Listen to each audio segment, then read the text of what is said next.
à travers li nga xam ne que moo di ces images ma ni kon ki nga xam ne que moo di Ousmane Sonko ne démb fa la daal di passé li nga xam ne que moo di guddeem fa nga xam ni itam mooy sànq tribunal bu Ndakaaru alors après cela ñi daal di noté ay affrontement un peu partout nag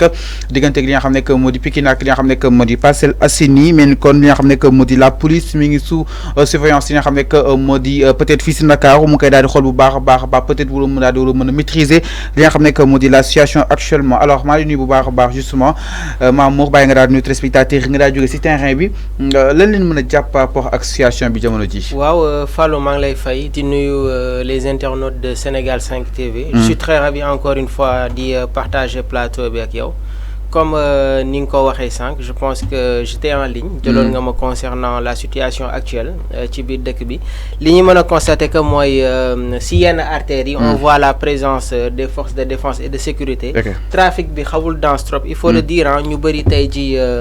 jëluñu intention dem liggéeyi. parce que il faut le dire à chaque fois que Ousmane Sonko dafa war a dem tribunal. wala tey ji justice teg ko loxo. on voit des choses qui se passent actuellement dans ce pays là donc constat boobu noonu. moom lañ siy am démb cité kër góor gi gis nañu ce qui s'est passé bi ñu ko jàppee les patriotes ak ñi nga xam ne ñoom ñoo ànd ak moom ñi ngi woon fële nga xam ne moom mooy cité kër góor gi dans la nuit on a vu qu'il y avait eu des affrontements côté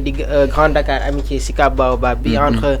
quelques manifestants et les forces de défense de sécurité par la suite nag on a vu encore que les FDS ont déployé li nga xamante ne moom mooy un dispositif très important pour vraiment repousser li nga xam ne moom mooy manifestation yi donc maa la koy wax bi may ñëw tey aujourd'hui on voit la présence de ces forces de l'ordre là ci yenn artères yi mais li ñu mën a gum jàpp rek mooy que bon am na ay yenn yëngu-yëngu yoo xam ne gars yi ñu ngi koy signaler mais on n'a pas encore cette certitude là xanaa dañuy xaar rek exactement xool la situation de ce pays actuel. alors xool la situation effectivement donc dañuy daal dem fa nga xam ni itam mooy daanu ko tribunal bu Ndakaaru donc am na ñoo xam ni itam peut-être ñi naan si daanu ko Pikine ak Parcelles Assainies mi ngi xaw a yëngu tuuti waaye xam naa ne daal dem fekk fu ñu yendoo peut-être pour plus d'éclaircissement waaye ñoom daal di wala mën a leeral qu'est-ce qui s'est réellement passé fa nga xam ni itam mooy sa gox yu gën a fasantiku fa nga xam ni itam mooy daanu ko Parcelles ak si daanu ko Pikine donc image yooyu ngeen gis yéen ko daanam en direct fa nga xam ni itam moo di si daanu ko tribunal bu Ndakaaru suñu ndaw ki nga xam ne moo di Gassama maa nga fa daal ñu koy toppal point par point daal di xool lan leen mën a jàpp par rapport ak la situation actuelle ak li nga xam ne moo di ses tournures ma ni kon Ousmane Sonko démb nag fa la daal di fanaan fa nga xam ni itam moo di si daanu ko tribunal bu Ndakaaru dans quelques instants membre wala neen wala mën a daal di xaar li nga xam ne moo di le procureur de la République di ki nga xam ne rek moo di sëñ Bass Gueye tant que pour moom di ki nga xam ne moo di Abdou Karim mu daal di ñëw indi exactement si ay ponk yi nga xam ni itam dafa daal di ñeel lool li nga xam ne moo di jàpp bi nga xam ne itam jàpp nañ ko Ousmane Sonko. waaw effectivement je pense que nos autorités étatiques démb gis nañu ñenn ñi am na ay kàddu yoo xam ne yëkkati na ko mais ce qu'on attend aujourd'hui mooy la sortie du procureur bi nga xam ne war na yëkkati ay kàddu vraiment pour ñu am une clarification beaucoup plus nette concernant moom kàddu yi nga xam ne moom la yëkkati lu ñuy jàpp ni ku fu mu nekk nii mooy je pense que Ousmane Sonko bi coow li amee am na post boo xam ne def na ko sur sa page Facebook par la suite aussi gis nañu que y a des arrêtés qui ont été sortis ses avocats ont parlé gis nañu daan yi nga xam ne moom la ñu teg Ousmane Sonko vol de téléphone portable ak appel à l'insurrection juste une information on nous apprend que Pape Alé Niang demain convoqué nañ ko fële nga xam ne moom mooy section de recherche donc moom sax en personne publié na ko sur sa page moo lay wan ni que aujourd'hui y a des choses yoo xam ne ñi ngi koy assister ci biir dëkk bi actuellement et on n'a pas vraiment envie de voir ça fall donc wax nga ko à la dernière minute donc Pape Alé Niang mujjee nañ ko daal di convoqué mu daal nekk journaliste d'investigation itam à la dernière minute donc ki nga xam ne que moo di Pape Alé Niang mujjee nañ ko daal di li nga xam ne que moo di convoqué si kanam yoon ak wàllu ko yoonal donc mi ngi noonu donc information baa ngi noonu donc Pape Alé Niang convoqué nañ ko dem na incha allah daal di wuyu ji li nga xam ne que moo di section de recherche moom itam démb ba tey mi ngi doon daal di ànd ak li nga xam ne que moo di waa Pastef jëm si li nga xam ne que moo di l'évolution de la situation présentement donc je vous rappelle qu'à partir de 12h li nga xam ne que moo di le procureur dina daal di am ak jañoo ak li nga xam ne que mooy waaye tas xibaar yi dina dikk exactement si yenn ponk yi nga xam ne itam gën a fasantiku par rapport ak li nga xam ne que moo di situation actuelle waaye dañuy dem fa nga xam ni itam peut-être mooy daanu ko Parcelles fekk fa ki nga xam ne que moo di Idrissa Fall mu daal defal li nga xam ne que moo di le point c'est important daal di mën a xam fan leen war ma daal di toll par rapport ak li nga xam ne que moo di ces affrontements yi nga xam ne itam peut-être ñu koy daal di dégg pour plus de confirmation wala kon pour plus de certitude suñu ay ndaw ñu ngi fa ñu daal di xool itam fan ak yan gox la ñu jàpp ni peut-être ay affrontement am na fa après li nga xam ne que moo di cette arrestation bu Ousmane Sonko démb nag aussi am na fa si wàllu Dior suñuy fàttaliku si wàllu ko Parcelles Assainies ba li nga xam ne que moo di sapeurs-pompiers leen daal di war a mën a mujjee déployer sur les lieux en urgence mu war a daal di ñëw dindi nga xam ne que moo di peut-être na fa daal di nekk alors Idrissa alors Idi ñu lay nuyu bu baax a baax yaa ngi en direct 5 TV Sénégal ma ni kon ñu daal dégg ñu ne Parcelles boobu ba tey mi daal di xaw a jaax est-ce que loolu dëgg la wala su nekkee dëgg am na si yan gox la gën a yëngoo. waaw sëñ Fallou maa ngi siyaar. waaw man de maa ngi nii Parcelles Assainies plus précisément côté Parcelles Unité 9 et autres yooyu mais démb daal laa xawoon jot rek quelque ay information côté diggante lu jëm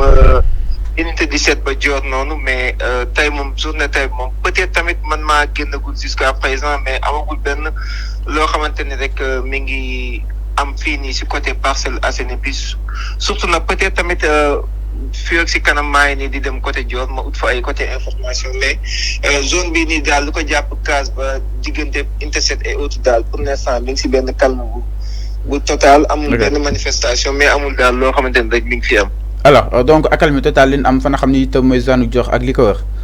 fa nga xam ni itam mooy zaanu case ba ak li ko wër autant que pour moi. waaw côté case ba et autres mais Dior moom demaguma. mais démb amoon na ay affrontement yi nga xam ne amoon na fa. waaw démb guddi gi moom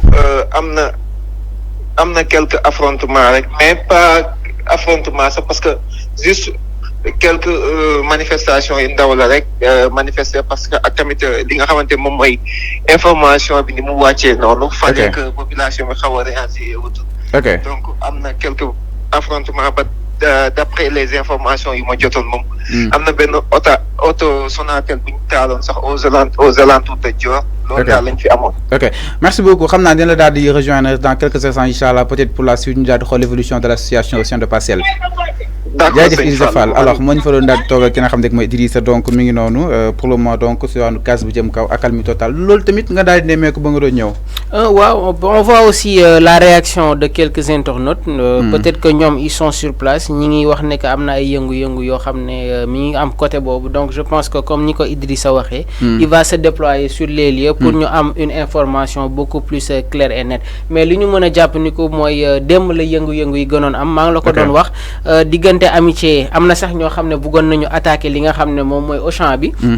par la suite si lañ gis ne que Auchan bi sax mujjee woon nañ ko tëj aux alentours de 20 heures. mais lu ñu mënoon jàpp ni ko mooy y avait vraiment des manifestations diggante Grand Dakar bi. ak jëm fële nga xam ne moom mooy école normale. mais après on a vu la présence des forces de défense de sécurité gendarmerie sax ñoom ñoo déployé wu ci lieu yooyu noonu. mais il faut noter aussi que ils avaient des problèmes pour dindi taal yi nga xam ne vraiment ñu ngi ko doon remarqué ci allée yooyu noonu. mais au fur ñuy dem ci guddi gi on a vu que la tension s'est calmée donc aujourd'hui ñu bëri ñu ngi signaler que y a des manifestations ci yenn côté yi mais dañuy xaar rek ñu jotani information pour vraiment mën a appesantir wu sur cette situation là Fallou. alors ñu war a mën a appesantir un peu sur cette situation bi nga xam ni itam moom mooy daal di prévoir fa nga xam ni itam mooy zone ko Parcelles ak gox yu gën a fasantiku fii si Ndakaaru ginnaaw ba daal di attee ki nga xam ne que moo di Ousmane Sonko wala comme sax ginnaaw ba nga daal di tegee loxo fa nga xam ni itam moo di sa diwaanu cité kër góor gi si agent de sécurité bi nga xam ni itam doon na daal di jëflanteeg moom si ay téléphones yaa ma filmé woo ma maa ngi ko ni fii nag mu daal di mujjee si loxo yi li nga xam ne que moo di yoon ak wàllu ko yoonal alors. démb li xew ñoo ko daal di gisandoo Mamour. alors dañuy daal jël ki nga xam ne que moo di Gassama si wàllu tribunal bu Ndakaaru balaa ñoo ñëw si li nga xam ne que moo di peut-être ce qui s'est réellement passé diggante Ousmane Sonko ak agent bi alors Gassama maa lay nuyu di la ziar bu baax a baax di la nuyuwaat. yaa ngi fa nga xam ni ko tribunal lan moo fa bees ni pour le moment. waaw ci diwaanu tribunal ba tey dara beesagu fi pour le moment. pour le moment ñu ngi xaar procureur bi comme nuñ ko génnee jëm ba communiqué bi. di dee def point de presse à partir de midi. gars yi ñu ngi en place pour ñëw préparer installation bi pour xaar procureur bi mun a jàkkaarloo moom ci point de presse pour l'instant dara xewu fi. comme nous ma la ko waxoon sànq alentour bi ñëpp ñu ngi am ay dispositifs sécuritaires. ñu jëm ci côté police ak gendarmerie. mais ba tey gis ñu benn partisan wala sympathisant Ousmane Sonko ci alentour bi fii nii. Alors donc pour le moment yéen a ngi def seen ay mise en place en attendant le procureur di daal di dikk nga xam ne que moo di Abdou Karim ngeen daal di amal seenu kër li nga xam ne que moo di Diagnok ak laaj tontu digganteem ak yéen ak li nga xam ne que moo di le procureur exactement. Alors fu mu toll nii wax nga ko que ni benn partisan bu Ousmane Sonko nekk aux alentours. waaw pour l'instant fu ñu nekk nii benn partisan Ousmane Sonko nekkul ci alentour yi lu ñu jot a gis ak lu ñu jot a def comme constat bi parce que force de l'ordre yi dañuy déployer dem nañu ba vers corniche bi noonu jëm ba côté université même yoonu boulevard Médina bi buy dem ba centre ville bi noonu yëpp ñu ngi am ay force de l'ordre waaw mais ba tey gisaguñu benn donc Dakar est sous surveillance policière. waaw alentour tribunal yi moom ba à 200 à 300 mètres yëpp sous surveillance la. Alors donc Dakar est sous surveillance policière ma ni kon instant bi journaliste yi nañ ñëw fa nga xam ni itam mooy zone tribunal bi daal di xaar ni li nga xam ne moo di le procureur. waaw taskati xibaar yi bëri nañu fii ñu ngi ci installation bi pour dernier réglage yi pour xaar procureur bi mën a ñëw gën ci jàkkaarloo askan bi dóor point de presse am ñu mën a xam lu problème bi ak lu situation bi daal. alors sànq doon naa la ko laaj exactement fa nga xam ni itam mooy zone tribunal bi est-ce que Ousmane Sonko réellement mi ngi fa. waaw loolu ba tey information bi amuñu si lu avéré yeneen taskati xibaar yi jot nañu gisante ak. jibi protocole Ousmane Sonko bi laajte nañ ko mais jibi nag nee na pour l'instant amul lu muy wax angum pour l'instant loolu la wax taskati xibaar yi. ok merci beaucoup ñu lay remercier bu baax Gassama xam naa ne la daal di téye en repérage ci téléphone bi incha allah lépp li nga xam ni itam bees na fa nga daal ñu koy yeggee suñu mu gën a yaatoo. ok jaajëf alors c'était Gassama justement au niveau bien sûr du tribunal de Dakar moom leen daal di àndal si li nga xam ne que moo di plateau bi doon gis nga li nga xam ne itam faram fàcc na ko si nu mu gën a yaatoo nag jàpp na ni pour le moment ñi ngi xool ma xam Ousmane Sonko mi ngi fa wala nekk fa mais lépp lu si mën a am rek jamono ji Ousmane Sonko jot na nag ñu xam fu mu nekk donte sax chef de protocole bi nee na du si daal di prononcé wu est-ce que mi ngi tribunal bi ba tey wala kon est-ce que mi ngi central wala kon est-ce que mi ngi li nga xam ne que moo di wala kon est-ce que sax mi ngi li nga xam ne que moo di peut-être bëri na daal foo xam ne wala ni nga ko mën a yóbbu waaye ba tey jii xamuñu nettement où se trouve Ousmane Sonko. waaw loolu moom la ñu mën a jàppandiku comme ni ko suñu confrère bi waxee moom il est sur les lieux. mais am na ay questions yoo xam ne jot nañ ko poser le chef de protocole de Ousmane Sonko. muy Djibi Gueye Ndiaye il n'a pas voulu répondre. donc je pense que ci wàllu boobu aussi dañuy toog rek xaar sûrement aujourd'hui le pôle d'avocat de Ousmane Sonko dinañ génn yëkkati ay cadres allant dans ce sens-là. Il est à préciser aussi que après la conférence de presse du procureur avocat Ousmane Sonko yi nee nañ dañuy tenir ñoom aussi benn point de presse démb gis nañu vraiment ki nga xam ne moom mooy ay avocat am ñu ne effectivement après la sortie du procureur dinañ yëkkati ay cadres yoo xam ne vraiment pour éclaircir cette situation là ki nga xam ne moom mooy maître Tall sax moom moo yëkkati woon cadres yooyu noonu mais lu ñu mën a jàpp ni ko rek mooy aujourd'hui je vais pas parler de suspense mais ñi ngi xaar exactement procureur bi yan cadre moom la war a yëkkati parce que dañ nekk ci contexte boo xam ne ñi ngi ko doon waxtaanee temps yi yëpp Fallou nous sommes dans un contexte vraiment très complexe donc le plus important c'est-à-dire aujourd'hui il faut que ñu am une clarification nette Ousmane Sonko a pris des clichés avant ñu koy dugal ci auto force de défense de sécurité di ko yóbbu on a vu la présence des ñi nga xam ne ñoom ñooy waa BIP ci buntu këram gis nañu des forces de l'ordre bi ñu défoncé buntu këram ak yeneen am na ñu naan sax Ousmane Sonko biñ koy jël si moom il amul benn comportement boo xam ne def na ko donc je pense que li ñu mën a jàpp ni ko mooy actuellement il faut des choses il faut clarifier la population sénégalaise concernant action bii nii. léegi nag Ousmane Tounkara sax dagguma la mi wax ni Pape Alé da nga ko arrêté mais ni si ñëwaat pour plus d'éclaircissement parce que suba convoqué nañ ko sûrement donc waxam nañ da nga kaa arrêté xam naa ne si daal di suñu gën a yaatoo alors mbaa nga wéyal. waaw c'est une information boo xam ne dinañ ko topp bu baax dinañ ko toppal les internautes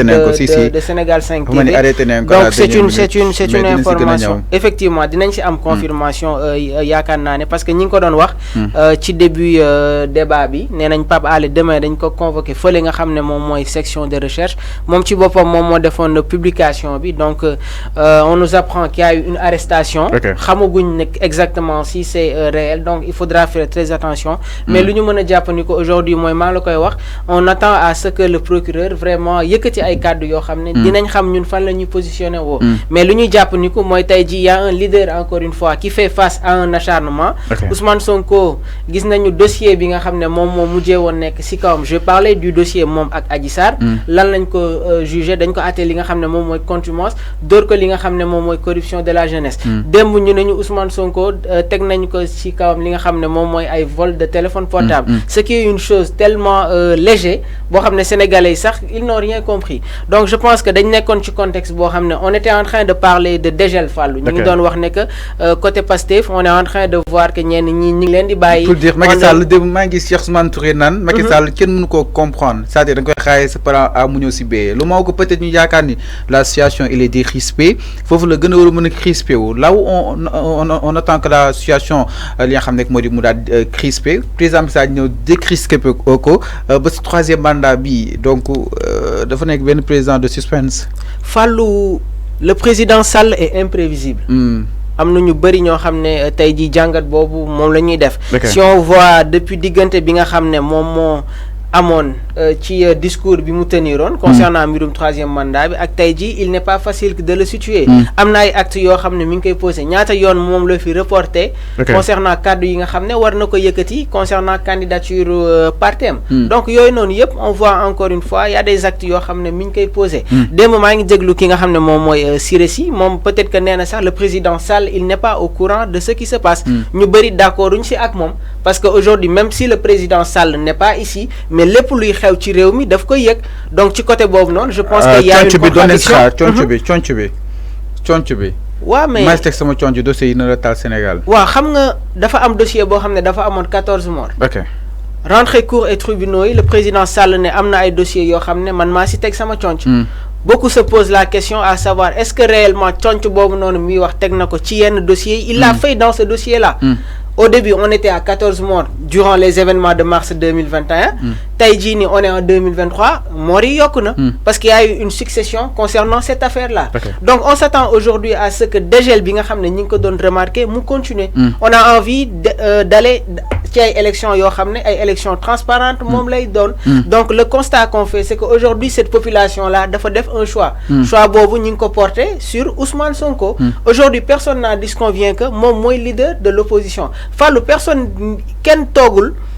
di xalaat ne que ñun mun nañ dem si Ousmane Sonko si ay élection sans la présence de Ousmane Sonko. Donc dafa nekk mbir boo xam ne c'est à signaler et que c'est un constat boo xam ne danga koy def. Donc le plus important mooy aujourd'hui on s'attend à ce que le procureur vraiment wax loo xam ne tey jii ñun dina mën dugg suñu noppi et que les choses soient clarifiées dans ce sens-là. léegi nag après la sortie on pourra faire encore une autre analyse beaucoup plus approfondie après nag dinañ xool exactement procédure bi fan lay mujjee en attendant la sortie des avocats du Cheikh Sonko. alors ñoom itam leen daal di amal seen ko sortie Mamour bien sûr après celle du procureur de la République di ki nga xam ne que moo di Abdou Karim fa seen daal di wala mën a expliquer ce qui s'est réellement passé démb aussi déglu nañ ki nga xam ne que moo di peut-être les avocats d'Ousmane Sonko si 3 heures de temps démb discussion bi nag jeex na vers li nga xam ne que moo di 1 heure du matin moom itam dikkaan na si nu gën a yaatoon na par rapport ak yooyu li nga xam ne que moo di ponk donc li nga xam ne que moo di avocat Ousmane Sonko yi jàpp ne ni itam tey ji lan la ñuy reproché Ousmane Sonko de vol vu que ni ñoom teg nañ loxo si ay bagages yu Ousmane Sonko bokk na si moom ay téléphone am ak ma bëggam ak enveloppe bu daal di toll si nga xam ne que moo di 2 millions suñu ay koppar waxuñu vol tey ji ñu bëgg ko jëm li nga xam ne que mooy wàllu ko vol te itam alors que dire li nga xam ne que moo di l'article 364 bu li nga xam ne que moo di code pénal par rapport ak wàllu ko vol mooy lu réer te xamuñu kan moo ko jël mais bii xam neen Ousmane Sonko moo ko jël est-ce que fii amul des incohérences allant dans ce sens. Il y a beaucoup d'incohérences concernant le cas de Ousmane Sonko. maa la koy wax on a vu ce qui s'est passé ci dossier bi nga xam ne moom moo ko opposé woon digganteem moom ak Mame Mbaye Niang gis nañu ce qui s'est passé dans le dossier allant moom ak ki nga xam ne moom mooy la dame Adji Sarr démb ñu ñëwaat nañu lan Ousmane Sonko a été am na ay daan yoo xam ne teg nañ ko si kawam ce qui fait rire mooy lan vol de téléphone portable ce qu'il a dit est clair. Aujourd'hui, un agent des renseignements généraux moo doon filmer. Et que dama jàpp ni que agent aux renseignements généraux c'est un premier critère qualité yi nga xam ne moom la ñu war a am. C'est la discrétion. Aujourd'hui yow da ngay génn si mbedd bi tu rencontres des agents généraux mais xamoo tu peux pas les qualifier. Parce qu'il y a la discrétion. Mais par contre, tey jii ñu bëri nee nañu ko Ousmane Sonko il connaît tellement ses droits am na loo xam ne du ko accepter. Koo xam ne yor na téléphone am di la filmer tu lui lances des messages arrête ce que tu fais muy continuer loolu c'est de la provocation. Donc aujourd'hui ñu bëri ils sont d'accord sur acte bi nga xam ne Ousmane Sonko posé na ko donc je pense que moment boobu noonu le débat devrait être situé léegi ma ñëw ci beneen côté Ousmane Sonko musoon na fi génn ne am na benn oto boo xam ne mi ngi woon sama buntu kër. Et dans cette voiture là se trouvaient des matériels sophistiqués. Matériel boobu noonu jël naa ko suñ ko bëggee jël si nañu ñëw sama kër man ma delloo leen ko. Est-ce qu'on a eu une suite concernant cette affaire là léegi ñu ñëw démb ñu jël benn téléphone. On voit les agents de la BIP. ñu poser des tels actes yi xam nga loolu rek incohérence la. amoon na benn oto boo xam ne mi ngi woon buntu këram moom moo génn ne on a saisi des matériels sophistiqués. Dans cette voiture là. Est-ce qu'on a eu une réponse des forces de l'ordre? Est-ce qu'on a vu aujourd'hui nos autorités génn wax si? Donc il y a bémol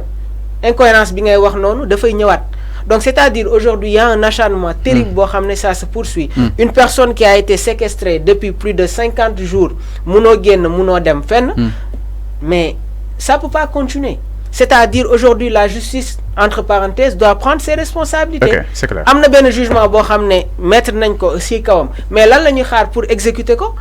léegi nag y a des choses yoo xam ne suñu juristes yi ñu ngi ci commencer di ci débattre on était en train de parler d'un contumax. jamono jii nii cette décision là juristes yi ñu dégg ñu gis yëpp ñu toog wax ci plateau yi nee nañu aujourd'hui daan yooyu noonu nekkatul ci kaw Ousmane Sonko. Donc là aussi je pense que ça si on se réfère de l'article 341. Mais effectivement. Effectivement. Alors loolu rek moom lañ ciy jàngat. Et lu ñu mën a xam daal mooy une personne boo xam ne dañ koy juger par contumace day fekk kooku xamoo fu mu nekk. Mais koo xam ne yow yaa ko jëlee fu mu nekkoon yóbbu ko cité kër góor gi téye ko fa tribunal nga àtte ko contumace vraiment c'est un problème. Mais lu ñu si mën a jàpp rek mooy au moment où moom mu présenté wu wala que les forces de défense de sécurité dem jëli ko yóbbu ko fële nga xam ne moom mooy tribunal. wala ñoom ñu détenir ko. Cette décision là est remise en cause maanaam décision boobu noonu amatul. Donc je pense que les avocats du chef Sonko dinañu gën a jox une clarification pour vraiment ñu xam exactement fan la wànnante di mujjee ak ay gëtam. fan la wànnante daal di mujjee li nga xam ne moo di ay gëtam par rapport ak wàllu wu nu mel donc jàppe ni itam à la dernière minute li nga xam ne moo di cette décision de justice bi nga xam ni itam doxoon na ci mbiram ak ki nga xam ne moo di Adji Sarr lu nu mel nag mujj nañ ko daal di cassé maanaam le contumax est finalement retrouvé ki nga xam ne moo di Ousmane Sonko nag démb teg nañ ko loxo ginnaaw ba nga daal di àtte par contumace maanaam contumace nag su ñu koy àtte nit mooy koo xam ne xamuñu fu mu nekk daal di koy àtte si ginnaawam donc daal di koy daanoon 2 ans de prison ferme man ni kon à la dernière minute moom ki nga xam ne que moo di Ousmane Sonko nag kase neen boobu de lu nu mel alors tamit maamoo ñu bëri jàpp ni c'était peut-être pour wala mën a rétablir ki nga xam ne que moo di Ousmane Sonko rétablir ko faisant tout que peut-être yoon du naan dafa daal di jéng que ni yoon deful li nga xam ne mooy liggéeyam rétablir ko pour daal di kase boobu de décision alors dañuy daal di jëliwaat ki nga xam ne que moo di Gassama si nu mu gën a gaaw alors Gass ñu lay ziar bu baax a baax lan moo fa jotaat bee saat fa nga xam ne itam mooy saanu tribunal ba. ci doonu tribunal ba lu fa jotaat bees léegi am na xibaar bu daanu léegi bu ñu jot léegi ci Pape Alé Niang jot nañ ko yóbbu section de recherche fële. dëmb intervention yi mu doon di def alors que mi ngi woon contrôle judiciaire xibaar boobu moo jot a daanu léegi dinañ xool ba xam ne information bi tamit c'est fiable pour dem gëstu information bi vérifier. Alors donc Pape Alé Niang pour l'instant yóbbu nañ ko li nga xam ne moo di section de recherche ginnaaw ba mu nekkoon li nga xam ne moo di sous liberté provisoire tere woon ko wax mu def ay révélations yi nga xam ni itam méngoo nag ak la nga xam ni itam tegoon nañ ko woon loxo boroon daal di koy teg loxo. waaw révélation bu daa mel ni dem ak intervention bu mu def intervention boobu noonu nee nañu contrôle judiciaire la nekk waru wax ci yeneen mbir yi ak ci yeneen dossiers yi mais daa mel ni moom dëmb jotoon na wax looloo waral convocation ci xibaar yi dañu ne woon sax dimanche ji lañ ko convoqué woon mais jot nañ ko dem jëli tey ji samedi ji nii mais dinañu dem vérifier ba xam information bi lu leer la maître Tall tamit gis nañu la présence de maître Tall fii nii pour ñëw gis client am Ousmane Sonko. maître Clédor ñëw na. non maître Tall. maître Tall. waaw maître Tall ñëw na. waaw maître Tall ñëw na pour gis client am bi dugg na ci biir tribunal bi fii nii moom tamit. Alors, donc, pour le moment, la principale information en est que Pape Alé Niang mujj nañ ko daal di teg loxo. waaw information bu ñu jot a daanu léegi mais dinañ dem vérifier boo xam ne information bi lu avéré la wala nekkul lu avéré. ci diwaanu Médina bi tamit nee nañu côté boobu tamit mi ngi xaw a am ay yëngu-yëngu tuuti. boo yaa ngi waaw rassemblé foofu noonu mais dinañu dem doxantu côté boobu tamit xool. ba xam ndax lu am la tamit xale yaa ngi rassemblé wu côté boobu. alors Gassama man ni kon aussi si wàllu tribunal ba tey tekk-tekkaat leen fa daal di nemmeeku amul ay partisans Ousmane Sonko yoo xam ni itam ñëw neen fa. waaw pour l'instant alentour tribunal comme ni ma la ko waxee mesure sécuritaire bi moom ñi ngi en place mesure bi doy na. ñi ngi en place gisaguñu dara mais ci diwaanu Médina bi côté boobu la ñu signalé ni xale yaa ngi bëgg a rarié wu pour acheminer vers ñi ne day ñëw tribunal pour ñëw soutenir seen leader. Alors donc merci beaucoup en tout cas li ñu mën a jàpp rek mooy Pape Alé peut-être démb suba convoqué nañ ko convocation bi je pense que Mamour c'est confirmé. mais arrestation bi moom moo dese confirmé mais quand même convoqué nañ ko nii dafa nekkoon li nga xam ne mooy sous contrôle judiciaire dossier yi nga xam ni itam da nga ko teree wax. moom Pape Alé Niang mu wax si boral mu daal di koy côté li nga xam ne moo di une arrestation en tout cas lépp lu si mën a am rek ñu lay xaar ni nga daal di koy gën a li nga xam ne moo di vérifier merci beaucoup Gassama donc sur Médina wax nga ko que ni li nga xam ne moo di xale yi peut-être ñi ngi daal di préparer mais quand même sur Médina aussi dafa mel ni policiers yi aussi ñoom renforcer nañ seen ay camps pour parer à toute éventualité. waaw le sécuritaire. dispositif sécuritaire bi renforcé wu na ndax si suba si bu may jëm tribunal yoonu kii bi laa ko jëlee université yi depuis hôpital Fann la dispositif bi commencé noonu jëm ba hôpital Abass Ndao bi noonu. radié jël voie bi dem Médina noonu dem ba centre ville bi noonu côté bi yooyu yëpp. xam na xale yi xëy na ci goxaan yi la ñu nekk mais information bi ba tey dinañu delluwaat gisu wala information bi da du am la. alors mu nekk lu am la merci beaucoup ñu lay remercier bu baax a baax jaajëf alors Bamba du côté de tribunal yi ñu daal demani sans plus tarder justement par rapport ak wàllu wun mel donc li nga xam ne que moo di procureur mi ngi waaj a jàkkaarloog ak ña nga xam ni itam ñoom ñooy li nga xam ne que moo di waaye tas xibaar yi daal di indi ay leeral bu baax a baax si ponk yi nga xam ne itam gën a fasanti ko daal di ñel lool ki nga xam ne que moo di Ousmane Sonko peut-être dina fa daal di dem su commencé rek incha allah fa nga xam ne itam mooy zone tribunal merci beaucoup Gassama procureur ñëwagul à place mais def nañ ko. allo. allo oui procureur ñëw. waaw procureur ñëwagul mais mise en place bi def nañ ko. point de presse bi fu mu koy tenir tamit élément GIGN yi ñu ngi foofu noonu bien cagoulé bien équipé tamit depuis ci kaw ba si suuf ñoom yëpp ñu ngi en place. mais xëy na procureur bi la ñuy xaar pour mu ñëw joxe xibaar mais taskatu xibaar yi moom placé na. def nañu yëpp placé woon na. alors merci beaucoup ñu lay remercier bu baax a baax di nga ko am en direct et en intégralité si kanam tuuti incha allah la sortie du procureur Gassama on se retrouve dans quelques instants incha allah alors chers téléspectateurs donc c'est clair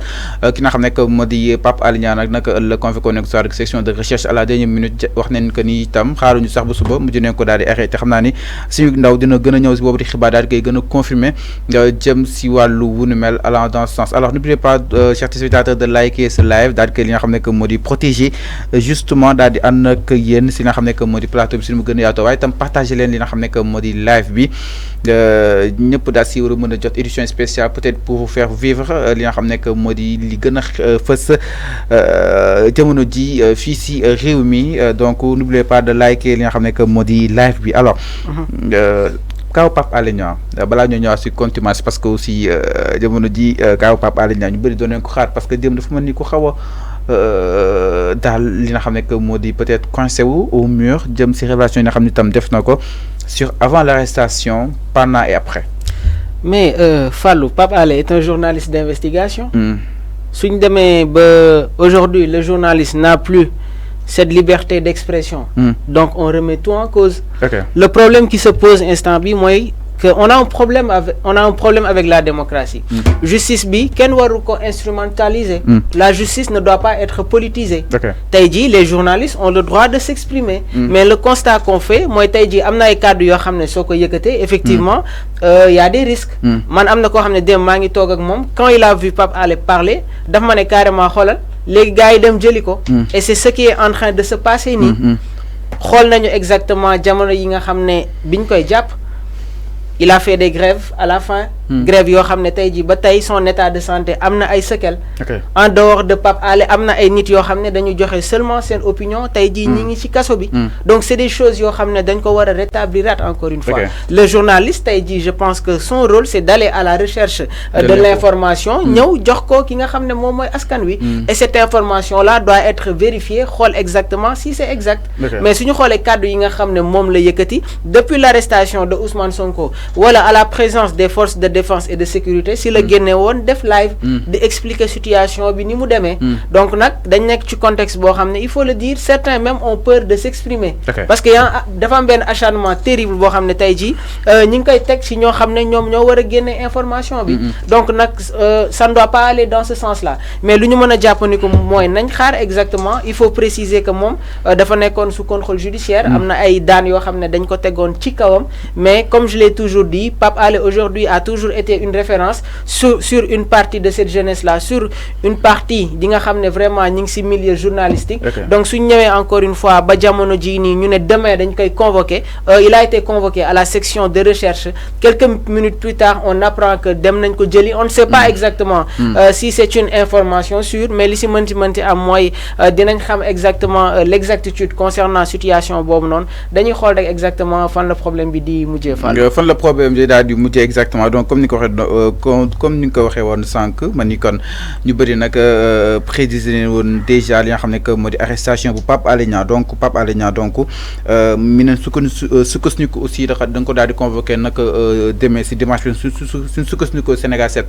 ma ñu ko daal di xam ne que ni Pape Alé il est convoqué demain dimanche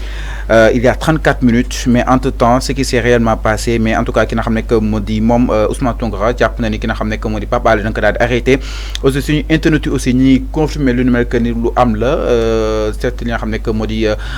arrestation c'est avéré alors dañuy daal di dem fa nga xam ni itam mooy dans tribunal ba Gassama su mënee yem rek ñu daal di war a mën a xam exactement ma xam ki nga xam ne que moo di Pape Alé Niang mi si li nga xam ne que moo di section de recherche convocation bi nga xam ni itam teg nañ ko si kawam démb nag c'est live yi nga xam ni itam def na ko c'est ça si leen waroon mën a xam ni ki nga xam ne que moo di Pape Alé il sera convoqué parce que fa nekkoon sous contrôle judiciaire si même conditions yi la ko daal di jàppee woon jëm si ay révélation en tant que li nga xam ne que moo di qualité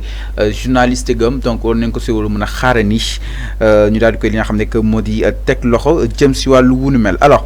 ba léegi ñu daal di gis ni li nga xam ne que moo di vol ak appel à l'insurrection la mais li si jaaxal Sénégalais yi mooy Sonko sa pacte bu Kër Massar bi insurrection loolu gënu ko rëy bu ñu bëri dooneen tiit dina xam ne moo di à son éventuelle arrestation démb ñu gis ni mu ne le peuple doit être prêt boobu nag moo waral daal di koy li nga xam ne moo di convoqué jëm si appel à l'insurrection bokk na charge yi nga xam tam da nga koy daal di toppee loolu lépp da nga kaa cumul la wala kon peut-être procureur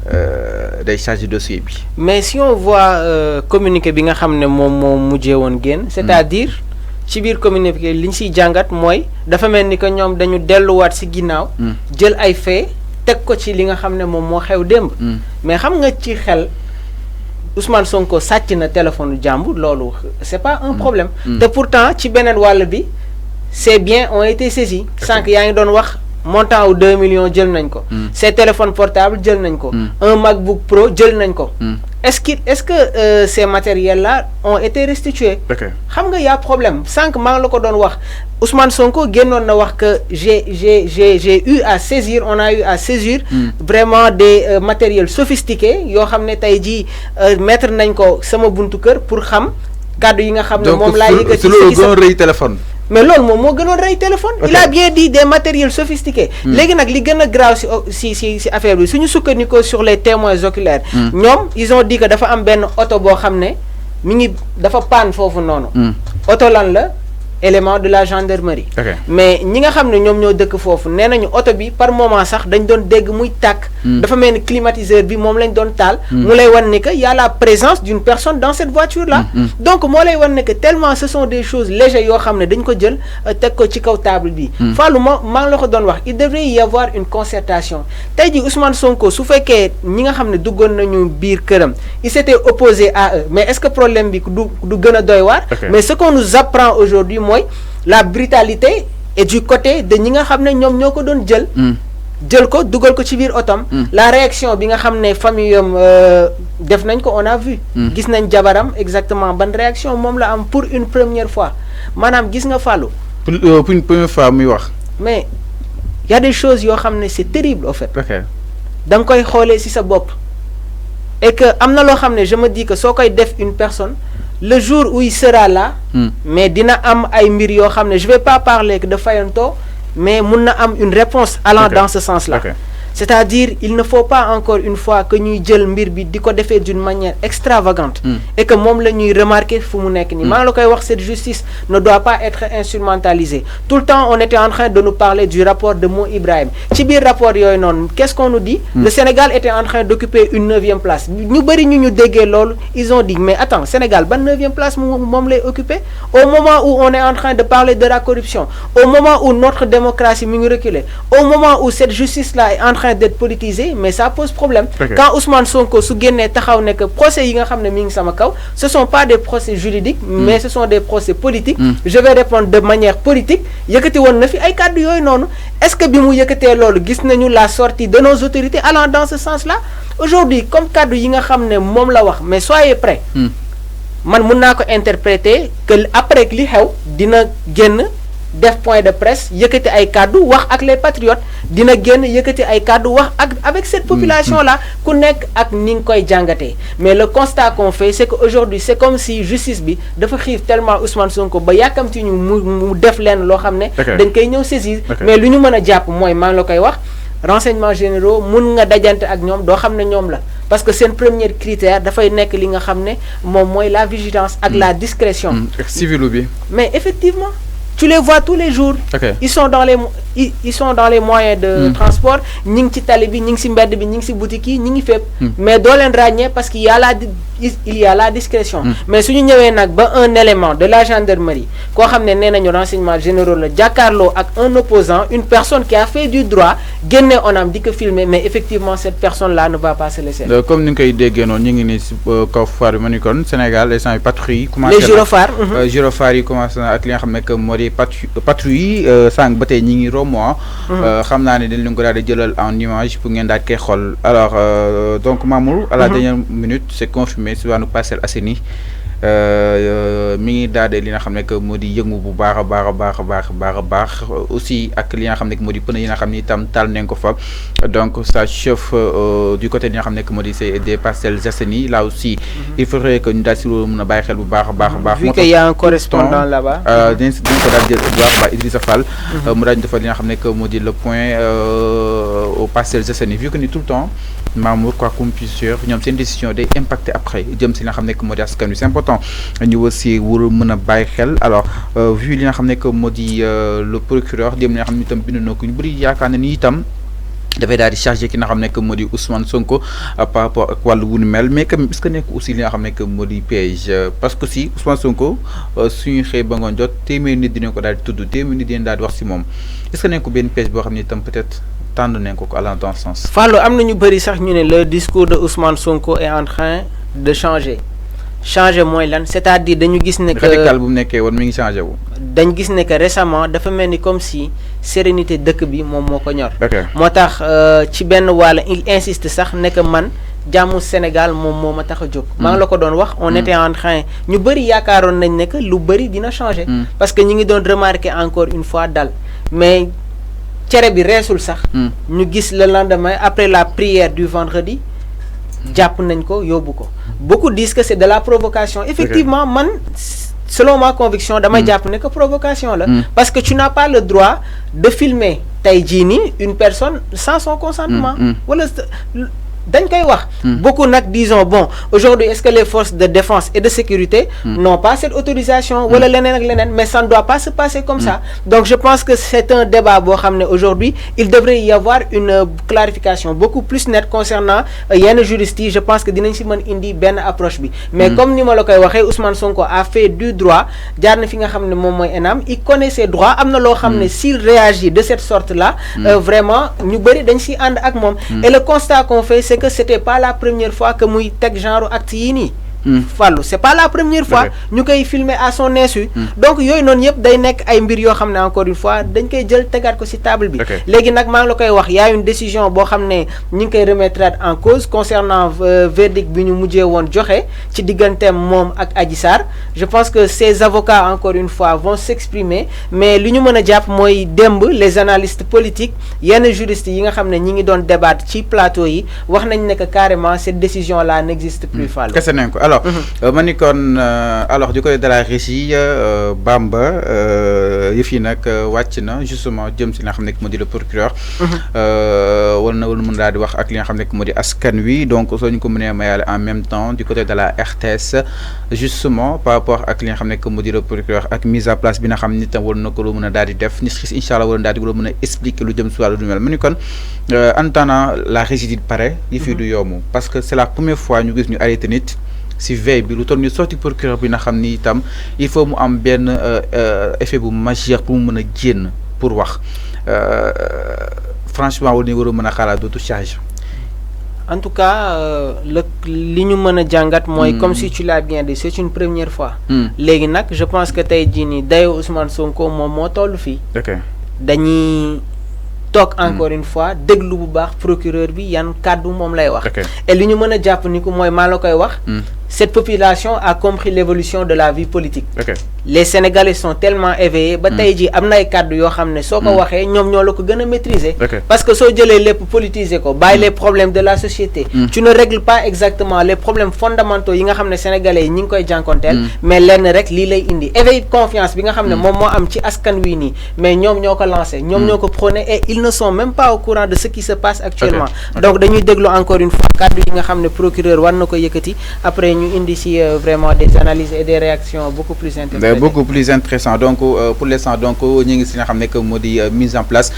commencé gul peut-être dina daal di xaar dans quelques instants incha allah daal di jëli ki nga xam ne que moo di Arfan mu daal ñu war a mën a wax exactement ñoom itam fan leen daal di war a mën a toll laataa ñu koy gënal li nga xam ne que moo di yaatal jëm si wàllu wu ni mel wax nga ko que ni li nga xam ne que moo di peut-être c'est rare et que effet bu rare la ñu gis ni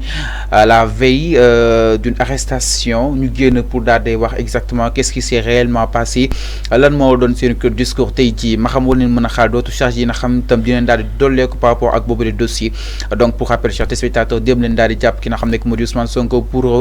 vol ak li nga xam ne moo di appel à l'insurrection après diffamation viol ak corruption de la jeunesse tey jii nag ñu ngi si vol ak li nga xam ne moo di appel à l'insurrection. Alors pour le moment nag si wàllu ko Parcelles Assainies ma ngay daal di jax ba daal si yeggee exactement dañ daal di ànd ak suñu ay ndaw fa nga xam ne itam mooy wàllu ko Parcelles ñu war a mën a daal di war a mën a xool situation bi naka lay daal di demee fa nga xam ne itam mooy wàllu ko Parcelles Assainies dans quelques instants procureur dina daal di génn daal di indi li nga xam ne que moo di sa part de vérité par rapport ak wàllu wu ni mel après communiqué bi nga xam ne itam nag dem fësal na ko di daal di jàpp ni itam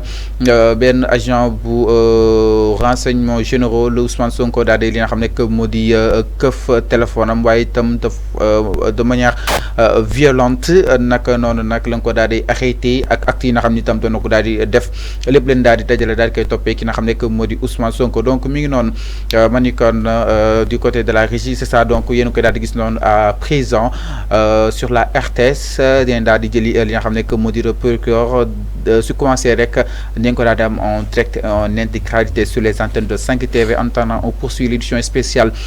pour vous peut-être camper le débat exactement fan la situation bi daal di toll. Donc ba mën na bàyyi noonu mu démarrer en même temps suñu ay naataango yu RTS. Donc on va poursuivre li nga xam ne que moo di mbir yi pour daal di xool fan la situation bi daal di war a mën a toll actuellement fii ci Sénégal. Alors ma ni kon si diwaanu ko Parcelles ma ngay daal di jax dem aussi si diwaanu ko jox aussi nemmeeku nañ fa aussi même situation bi ma ni kon de plus en plus nag Mamour dina xam ne que mooy ñoom seen ay décision day impacté loolu par rapport si bien-être jëm si li nga xam ne que moo di askan wi. maa la ko doon wax avant-hier je pense que cette population là fait un blocus diggante Ousmane Sonko ak état bi. On a vu ce qui s'est passé dans les événements mars 2021 ba tey jii 2023. Ousmane Sonko su waree dem tribunal on voit ay ndaw yi nga xam ne ñoom ñoo koy topp. Ousmane Sonko su jógee tribunal di ñibbi on voit ndaw yi koy topp. Ousmane Sonko su génnee këram ne day dem ci yenn lieu balaa muy yegg si sax dañuy gis exactement une foule boo xam ne kenn xamul vraiment fu ñuy jógee. Le constat qu'on fait mooy que c'est une réalité politique. Et dara mënul dindi que Ousmane Sonko c'est une réalité politique. Nous on n'est pas de Pastef, on fait pas partie de Pastef. Bokkuñu Pastef mais